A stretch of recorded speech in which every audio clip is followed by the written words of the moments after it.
Morning guys, so I'm about to hit the road again. Just stayed at a campsite which was €15.40 for the night, just for me in a tent, which I think is a little bit expensive really. I think €10 is about right, but €15? Come on guys, come on Croatia, sort your prices out. So now I'm heading to Split. It's about 60 kilometres, and by comparison I'm heading to a hotel room which is going to cost me €20 a night. So probably value for money, it's going to be better, assuming it's got a roof of course. So, anything else to say? No, should be reasonably flat. Yesterday wasn't flat, as I explained in the previous video. And I'll just get on with it. So, I'll see you in Split. Cheers.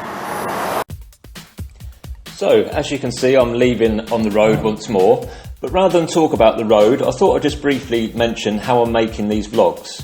So, I'm using two cameras. The camera in the morning is my phone camera, and that's when I do like my morning take. And I also finish the evening take with my phone camera as well. And then during the day, I'm using a GoPro. And then at night, what I do is I go through all the clips, I label them up, so like the first one will be called first clip, and then I go through all the GoPro clips that I want to use, and name it clip 1, clip 2, and then I put them all together in an editing suite, and then do the narration all in one take. So this voice that you're hearing now, which is a little bit boring, and I'm sure you hate it by now, although you still seem to be listening, this is all done in one take, so I have no script or anything. I'm just kind of just going with it. So, which is probably why there's lots of ums and ahs, which annoy me. But hey, what the hell? I haven't got time to sit down and script everything. Anyway, let's have a look at the road.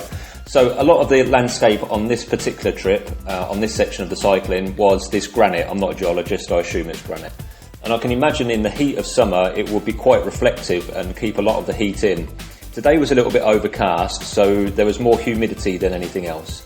And as I said, it was reasonably flat for most of the way, so not a problem. A few little climbs, but there was some dramatic sort of scenery, and you're passing through these great little villages, and there was also two tunnels today. So the first one, it was just a little short one, so no worries. The second one was a little bit longer. Now there wasn't a sign saying how long it was, so I prepared myself again, went in, but this one is actually lit. But even so, you kind of get to this halfway stage, and it's not like you feel wobbly on the bike, but all of a sudden you're not entirely sure if you're completely upright. It's a very weird sensation. It's like you're floating almost. But then once I was past the halfway stage again, it was easy to get out. And a lot of the traffic in the tunnel went around me nicely, which is more than they normally do on the road, because sometimes they don't give me a lot of room. But in the tunnel they did, so yeah, you live and you learn. So once I was at the tunnel, it's cycling on once more, and there's some new sections of road work being built. Obviously I can't use a motorway, so I'm using what would be like the normal highway, and that they're building a motorway to the right hand side. So this is a new intersection, and the surface on this is really good. But again, there's not much of a shoulder.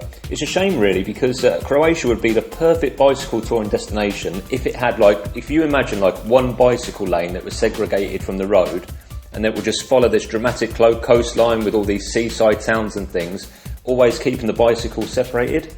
It would be it would be wonderful. It would be like, a bicycle touring destination for everyone to go to, because the scenery is incredible. So this little town I passed through, I'd forget the name, I'm going to say it's Omnis, but I could be wrong there, you know what I'm like with names.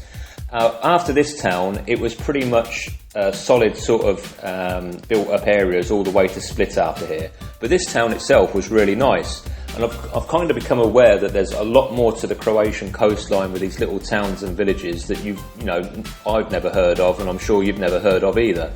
And it must be a very nice place to come and explore, with a bit more time. Unfortunately, I'm on a bit of a tight schedule, so although I might have wanted to have stayed in that town, I couldn't do it, unfortunately.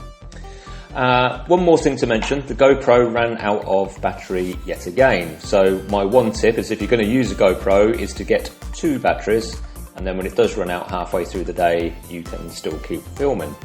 I think I've got the card itself, the memory card, keeps about an hour's worth of film on it, so that's not a problem, but the actual battery life is a problem on the GoPro. So, unfortunately, I've got no cycling images of me entering Split, and when I arrived it rained. After the rain, I did have a couple of hours to look around. This is the only video I took, and then after this I've got some still photos, which you can see here. And if you're interested in looking at any more photos, then please visit my website at www.davestravelpages.com, and you'll find links there to my Pinterest account, my Instagram account, the Facebook page as well. So, and all these different accounts have all got different images, videos and all sorts of stuff like that. So I'm going to finish talking. That's the end of this vlog, and tomorrow I leave Split and continue my journey northwards. Thanks a lot, hope you subscribe to the channel, and I'll see you next time.